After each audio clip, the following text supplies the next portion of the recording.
Can you try to untangle the word sentient?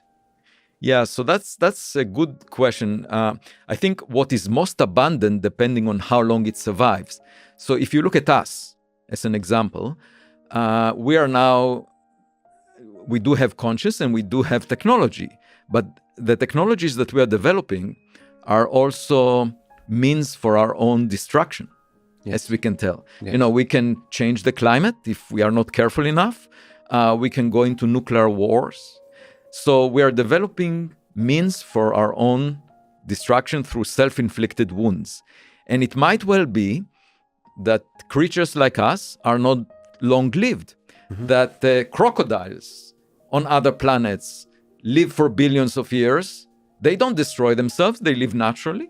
And so if you look around, the most common thing would be dumb animals that live for long times, not those that have conscious. But in terms of changing the environment, I think humans develop tools, they develop the ability to construct technologies that would lift us from this planet that we were born in.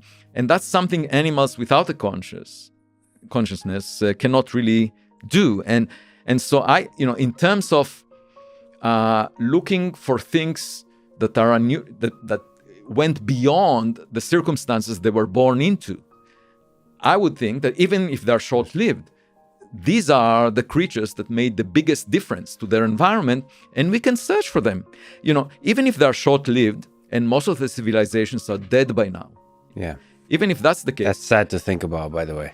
Well, but if you look on Earth, there are lots of cultures that existed throughout time, and they are dead by now. The Mayan culture was very sophisticated, died, but we can find evidence for it and learn about it just by archaeology, digging into the ground, looking. And so we can do the same thing in space. Yes. Look for dead civilizations, and perhaps we can learn a lesson, why they died, and behave better so that we will not share the same fate.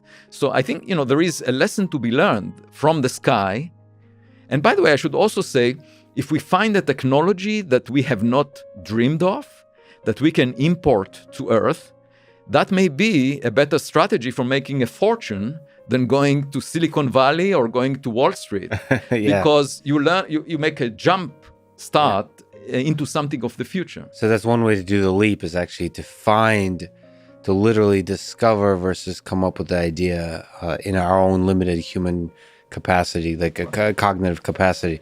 It would feel like cheating in an exam where you look over the shoulder of a student next to you. Yeah. But it's not good on an exam, but it is good when you're coming up with technology that could change the fabric of human civilization.